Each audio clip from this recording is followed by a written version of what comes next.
We provide you the platform to turn your dreams into reality. Give wings to your aspirations with KR Mangalam University. जंग में Israel रुकने का नाम नहीं ले रहा है। गाजा, लेबनान, ईरान के बाद अब सीरिया पर बैक टू बैक अटैक कर रहा है। 24 घंटे में इजराइल की सीरिया पर 250 एयर स्ट्राइक। अब आप समझ जाइए कि इसी से ही समझा जा सकता है। गाजा, लेबनान, ईरान के बाद अब सीरिया पर बैक टू बैक अटैक कर रहा है। 24 घंटे में इजराइल की सीरिया पर 250 एयर स्ट्राइक। अब आप समझ जाइए कि इसी से ही समझा जा सकता है। गाजा, लेबनान, ईरान के बाद अब सीरिया पर बैक टू बैक अटैक कर रहा है। 24 घंटे में इजराइल की सीरिया पर 250 एयर स्ट्राइक। अब आप समझ जाइए कि इसी से ही समझा जा सकता है। गाजा, लेबनान, ईरान के बाद अब सीरिया पर बैक टू बैक अटैक कर रहा है। 24 घंटे में इजराइल की सीरिया पर 250 एयर स्ट्राइक। अब आप समझ जाइए कि इसी से ही समझा जा सकता है। गाजा, लेबनान, ईरान के बाद अब सीरिया पर बैक टू बैक अटैक कर रहा है। 24 घंटे में इजराइल की सीरिया पर 250 एयर स्ट्राइक। अब आप समझ जाइए कि इसी से ही समझा जा सकता है। गाजा, लेबनान, ईरान के बाद अब सीरिया पर बैक टू बैक अटैक कर रहा है। 24 घंटे में इजराइल की सीरिया पर 250 एयर स्ट्राइक। अब आप समझ जाइए कि इसी से ही समझा जा सकता है। गाजा, लेबनान, ईरान के बाद अब सीरिया पर बैक टू बैक अटैक कर रहा है। 24 घंटे में इजराइल की सीरिया पर 250 एयर स्ट्राइक। अब आप समझ जाइए कि इसी से ही समझा जा सकता है। गाजा, लेबनान, ईरान के बाद अब सीरिया पर बैक टू बैक अटैक कर रहा है। 24 घंटे में इजराइल की सीरिया पर 250 एयर स्ट्राइक। अब आप समझ जाइए कि इसी से ही समझा जा सकता है। गाजा, लेबनान, ईरान के बाद अब सीरिया पर बैक टू बैक अटैक कर रहा है। 24 घंटे में इजराइल की सीरिया पर 250 एयर स्ट्राइक। अब आप समझ जाइए कि इसी से ही समझा जा सकता है। जहाँ भक्ति है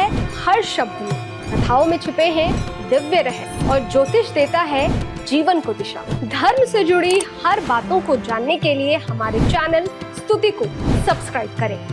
चैनल पर जाने के लिए इस लिंक पर क्लिक करें।